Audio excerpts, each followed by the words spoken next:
जय सिया राम। एक बहुत अच्छा प्रश्न आया कि रामचरितमानस ही क्यों? मेरे द्वारा अधिकतर रामचरितमानस को लेकर के ही बात कही जाती है। तो मेरे एक मित्र हैं जिनके माध्यम से ये प्रश्न आया कि आप रामचरितमानस को ही आधार क्यों बनाते हैं? अन्य ग्रंथ भी तो हैं। तो निश्चित ही ये बात बिल्कुल सत्य है कि हमारे सनातन धर्म में, हमारे हिंदू धर्म में जितने भी ग्रंथ उपलब्ध हैं, वेदों से लेकर के, पुराणों से लेकर के, दर्शन, श्रुतियां, जितने भी धर्म ग्रंथ हमारे पास उपलब्ध हैं, वह समस्त ग्रंथ जीव मात्र का कल्याण करने में सक्षम है। अब बात यह आती है कि मेरे माध्यम से बार बार रामचरितमानस की ही बात क्यों कही जाती है? देखिए, किसी भी बात को कहने के लिए, अपने पक्ष को रखने के लिए किसी न किसी आधार की आवश्यकता होती है। और इसमें हम इस बात को रखने के लिए कि रामचरितमानस ही आम जनमानस के लिए, देखिए मेरा कोई भी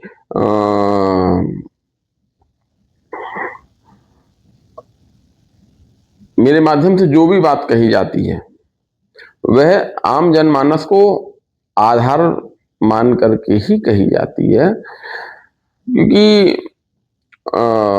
जो बहुत विद्वान लोग हैं, जो वेद शास्त्र का अध्ययन कर सकते हैं, हमारे जो पुराण इत्यादि का अध्ययन कर सकते हैं, उन्हें समझने में सक्षम हैं, उनकी गुणता को जानने में सक्षम हैं, उनको अपने जीवन में, व्यवहार में सहजता से ला सकते हैं, ऐसे विद्वानों के लिए तो मैं क्या ही कहूँगा, मेरी वह क्षमता भी नहीं है। तो आम जनमानस को आधार बना करके ही मैं अपनी कोई भी बात कहता हूँ, और उसी स्तर से उस बात को समझना भी चाहिए।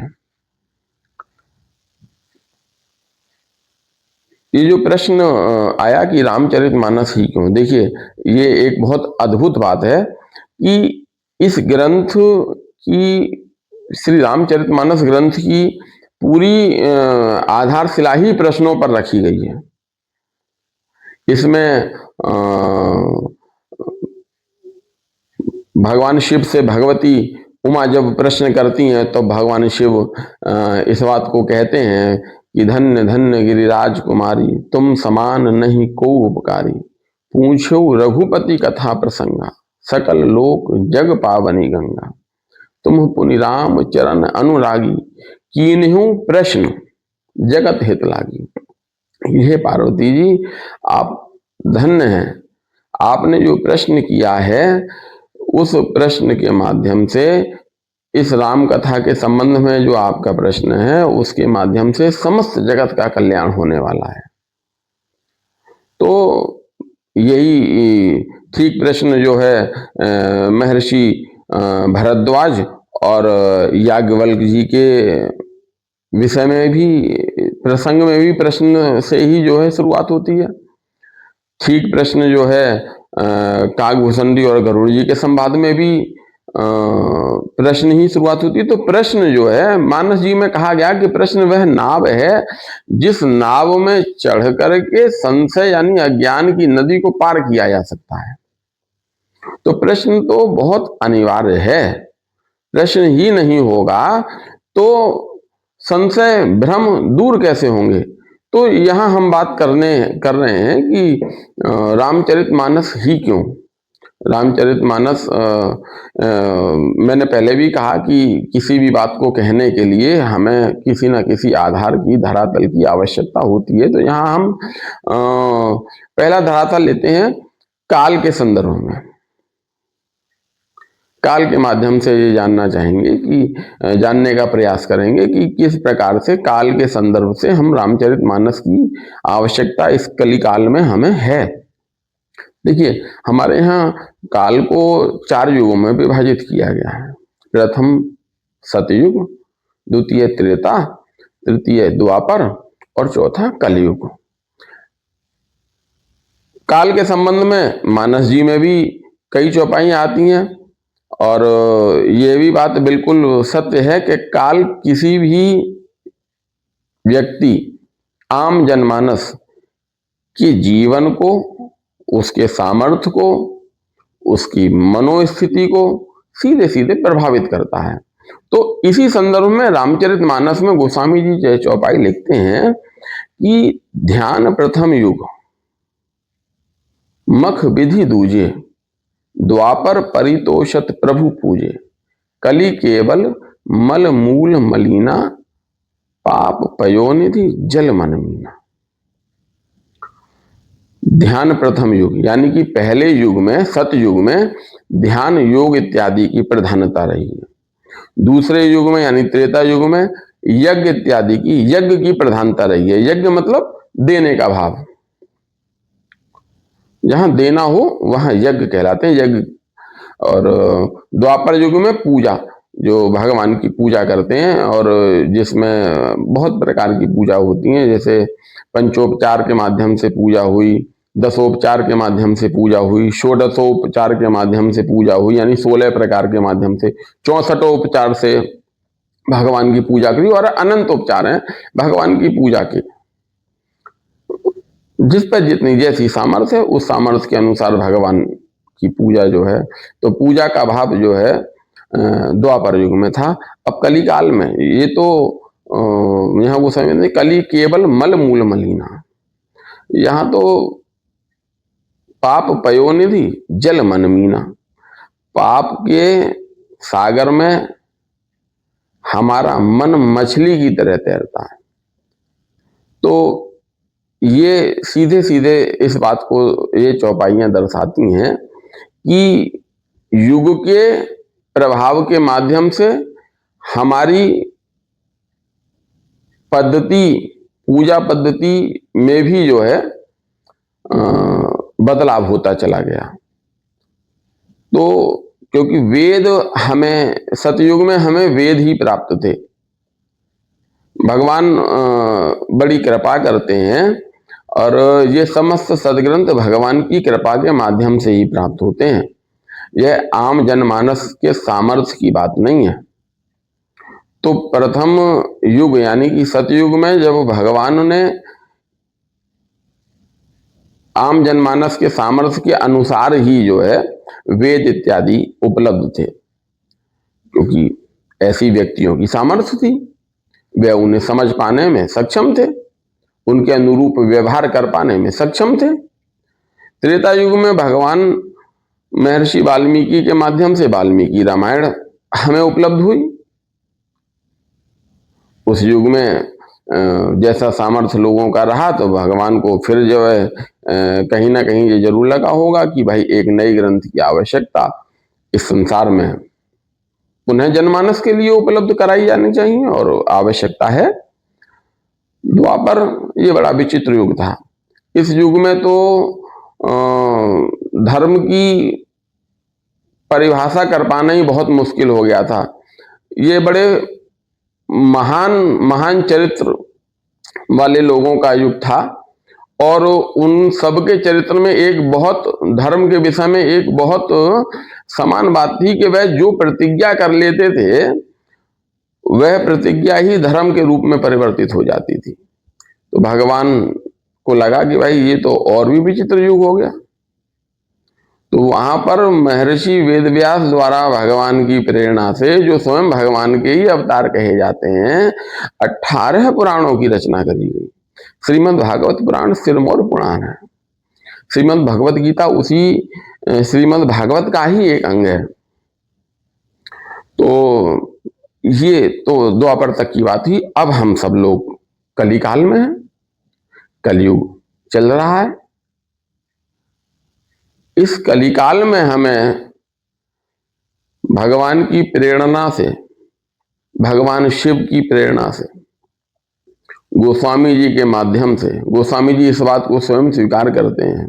गोस्वामी जी लिखते हैं चौपाई में कि शंभु प्रसाद सुमति ही हुलसी, रामचरित मानस कवि तुलसी।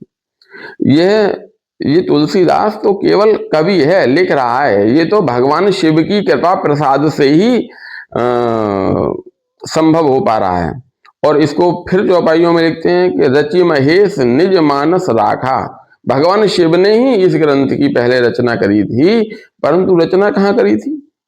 मानस में, हृदय में रचना करी थी।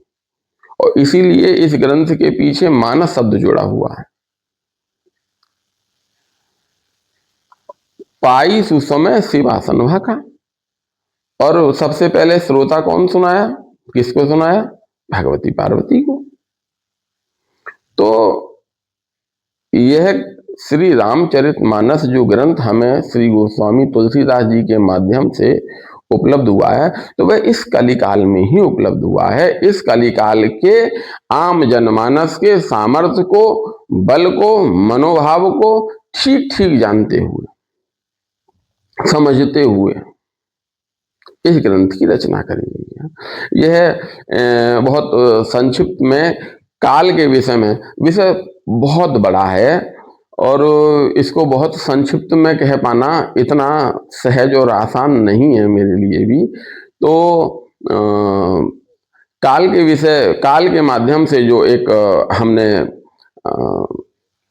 बताया कि रामचरितमानस क्योंकि इसी कलिकाल में उपलब्ध है, इस कलिकाल के लोगों की क्षमता सामर्थ्य के अनुसार ही इसकी रचना करी गई है। तो यह कलिकाल के लोगों के लिए ही सर्वोत्कृष्ट ग्रंथ है।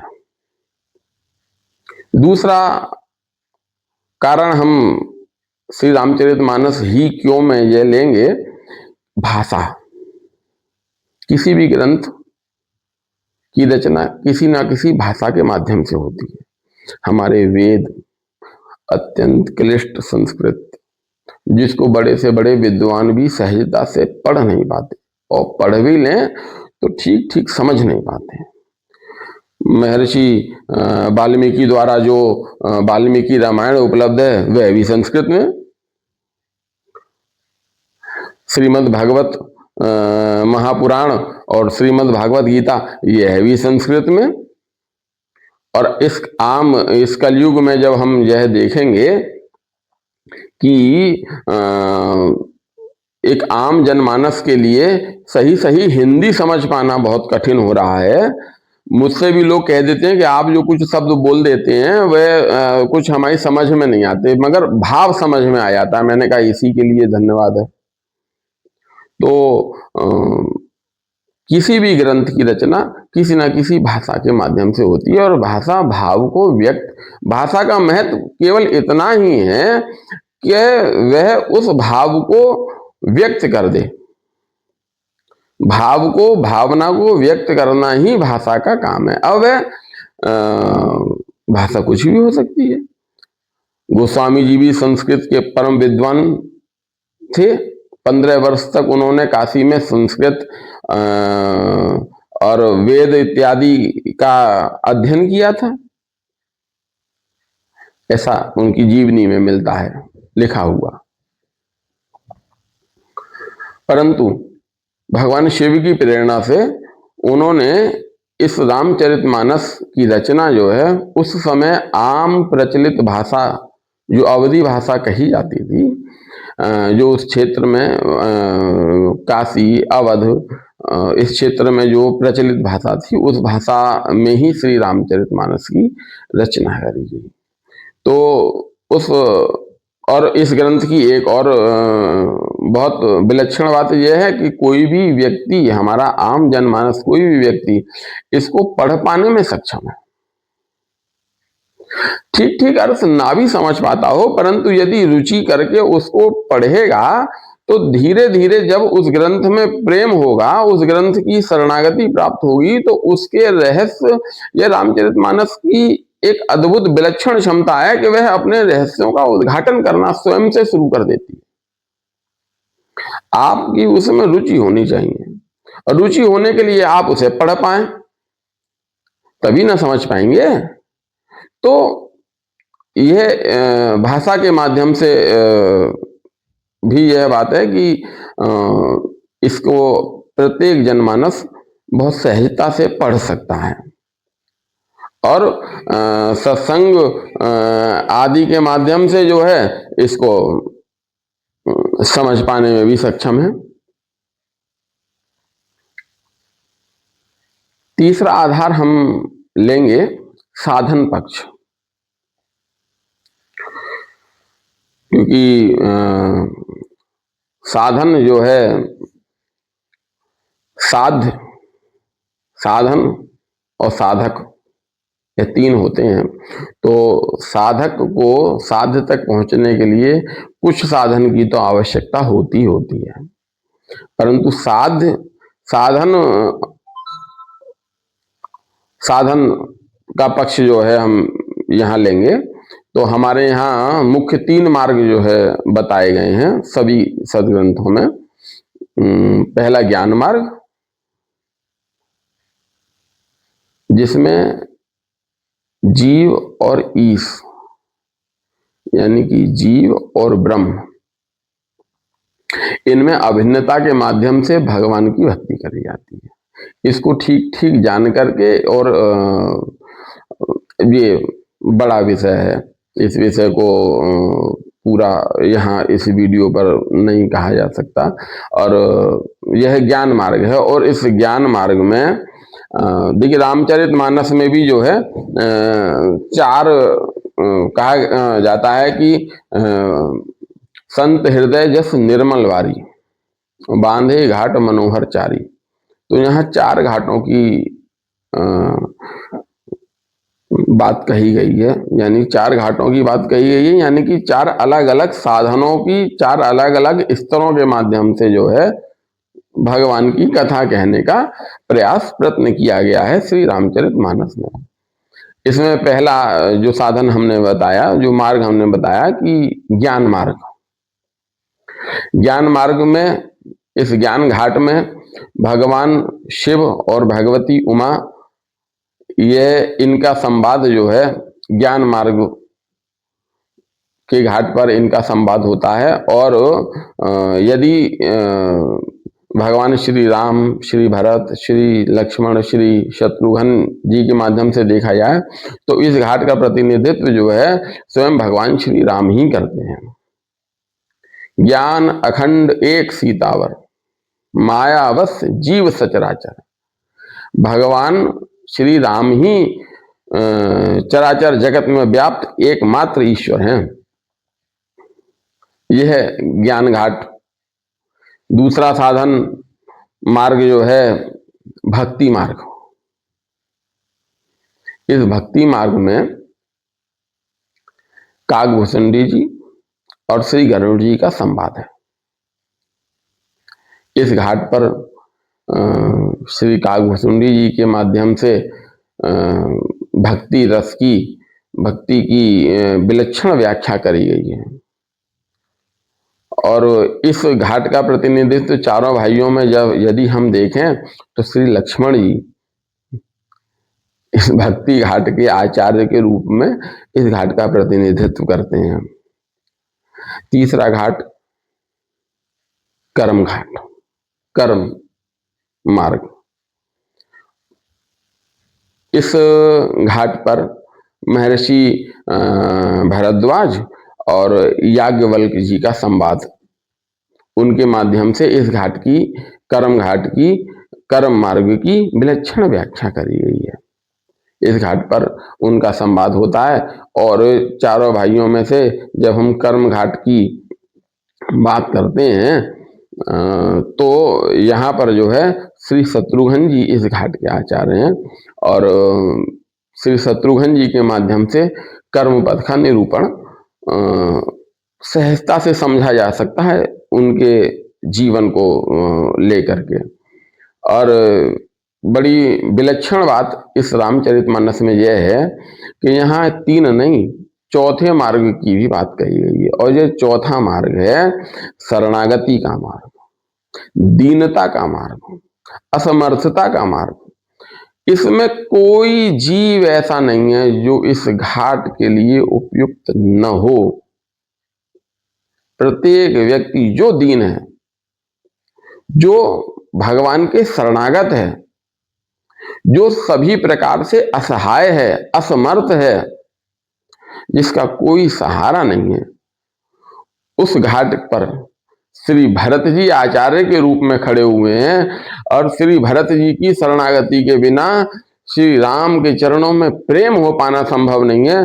गोस्वामी जी इस बात को अयोध्या कांड के अंतिम दोहे में जहां पर छंद भरत जी का चरित्र यहाँ पर जो है वो लिखना बंद करते हैं और वहां पर अंतिम दोहा लिखते हैं और वहां लिखते हैं कि भरत चरित नित नेम तुलसी जो सादर सुनहि। श्री भरत जी का चरित्र जो नित्य नियम से सादर श्रवण करता है, सीय राम पद प्रेम अवश्य होई भव रस बिरति, उसके हृदय में श्री सीताराम जी का प्रेम अवश्य ही होता है और संसार से वैराग्य हो जाता है। तो यह साधन के रूप से हमने साधन के पक्ष से हमने जो है श्री रामचरितमानस क्यों उपयोगी है, तो जो लोग साधन मार्ग की ओर जाने वाले हैं वह इस दृष्टि से भी देख सकते हैं। और यहाँ तो श्री रामचरितमानस के बिल्कुल शुरुआत जब गोस्वामी जी करते हैं, जहाँ पर साधु और संतों की वंदना करते हैं, वहां पर तीर्थराज प्रयाग के रूप में जो है साधु संतों का जो है वह वंदन करते हैं। वहां पर भी प्रयाग जी भी जो है तीनों मार्गों को प्रशस्त करने वाले हैं, जहाँ ज्ञान मार्ग, भक्ति मार्ग और कर्म मार्ग, तीनों मार्ग श्री प्रयाग जी के माध्यम से श्री साधु संत की वंदना के माध्यम से गोस्वामी जी शुरुआत में ही, बिल्कुल रामचरितमानस के शुरुआत में ही जो है इसको कहते हैं। तो ये साधन का अपना पक्ष है, यह मार्ग का अपना पक्ष है। जिसको जो पसंद हो, जिसकी जो रुचि हो, उस रुचि के अनुसार वह साधन को चयन कर सकता है, चल सकता है, कोई समस्या की बात नहीं है। और इसके बाद में हम जो एक और पक्ष अपना रखेंगे कि रामचरितमानस ही क्यों, तो ये कवि के माध्यम से, कि कवि कौन है, किसके माध्यम से यह ग्रंथ उपलब्ध हुआ है, किसके माध्यम से यह ग्रंथ उपलब्ध हुआ है, तो उस कवि के जीवन का अनुभव ग्रंथ में स्पष्ट दिखाई देता है। गोस्वामी जी इसी कलिकाल के कवि हैं। जब मुगल शासन काल था, उसी मुगल शासन काल के समकालीन कवि गोस्वामी जी हैं। गोस्वामी जी ने, जब आप गोस्वामी जी की जीवनी को पढ़ेंगे तो आप यह उसमें पाएंगे कि गोस्वामी जी बचपन में ही अनाथ हो गए। पैदा होने के कुछ समय बाद ही उनकी माता का देहांत हो गया। जिस दासी ने उन्हें पाला, कुछ समय में वह दासी भी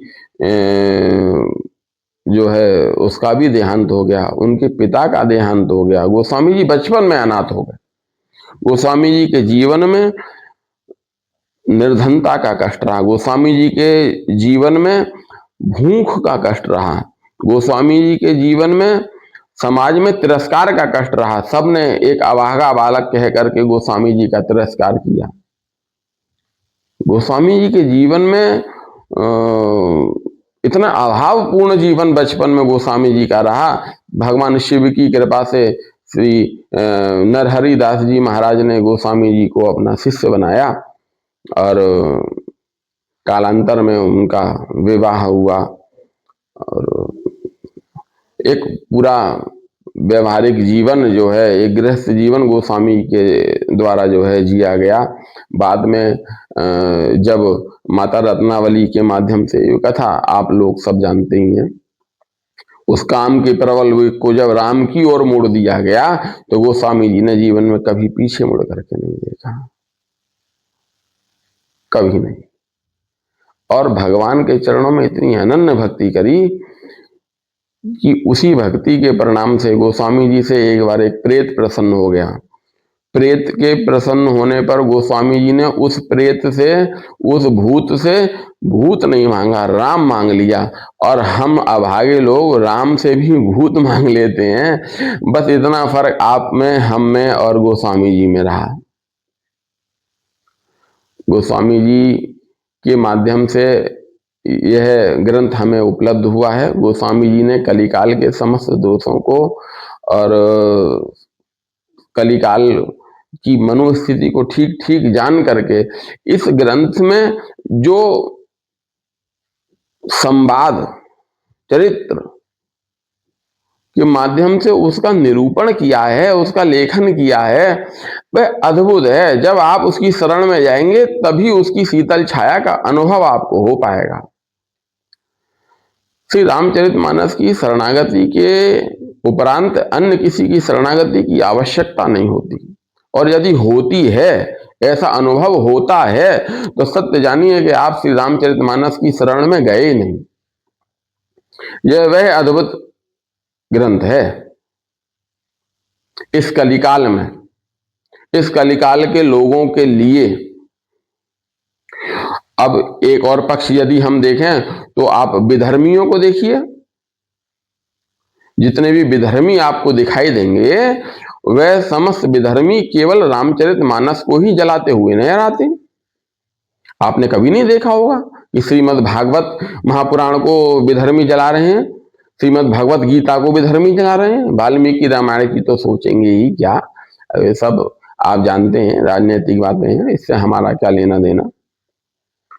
तो विधर्मी इस बात को ठीक ठीक जानते हैं कि यदि समाज में परिवर्तन ला सकने में कोई ग्रंथ सक्षम है तो वह एकमात्र रामचरितमानस ही है। आम जनमानस के हृदय को परिवर्तित कर देने की क्षमता जो है सिर्फ रामचरितमानस में ही है। इस बात को विधर्मी तो ठीक ठीक जान गए, इसीलिए वह इसका विरोध करते हैं। हम आप नहीं जान पाए। आपके और हमारे यहाँ अभी भी मानस जी पूजा घर में शोभा की वस्तु है। मेरा यह वीडियो या जो प्रश्न मित्र के माध्यम से किया गया कि रामचरितमानस ही क्यों, इसका चयन इसीलिए किया और इसका उत्तर इसीलिए दे रहा हूं कि श्री रामचरितमानस के महत्व को जानिए, श्री रामचरितमानस की शरण में जाइए, श्री रामचरितमानस को पढ़िए, समझने का प्रयास कीजिए। आपकी प्रीति जिसमें होगी वह अवश्य ही आपको समझ में आएगा ही आएगा। बहुत से मित्र कहते हैं यार रामचरितमानस जो पाई हमें समझ में नहीं आती। समझ में इसीलिए नहीं आती भैया कि आपने आज तक कभी समझने का प्रयास नहीं किया, आपने उसमें कुछ लाभ का अनुभव नहीं किया। जिनमें आप लाभ का अनुभव करते हैं उन बातों को तुरंत समझ जाते हैं। आपका छोटा बच्चा इंग्लिश समझ लेता है, कम माने आना, गो माने जाना, ईट माने खाना, स्लीप माने सोना, सब जान जाता है। छोटा बच्चा जान जाता है भैया, और आप भी उसे सिखाते हैं क्योंकि आप समझते हैं कि इसमें लाभ है। आप विदेशी भाषाओं को सहजता से सीख लेते हैं। छोटे छोटे बच्चों को उर्दू सिखा देते हैं और वो सीख भी जाते हैं। बड़े दुर्भाग्य की बात है कि रामचरितमानस की जब बात आती है तो आप कहते हैं कि चौपाई हमें समझ में नहीं आती। समझ में इसीलिए नहीं आती कि लाभ का अनुभव नहीं किया। जब आप यह जान जाएंगे कि श्री रामचरितमानस की शरणागति के उपरांत जीवन में जो बदलाव होता है, विचारों में जो बदलाव होता है, मन में जो शांति की स्थापना होती है, उसका कोई मूल्य नहीं है, वह अनमोल है। इस लाभ को जब आप जानेंगे तो रामचरितमानस समझ में आने लगेगी, आपकी रुचि बढ़ेगी ना।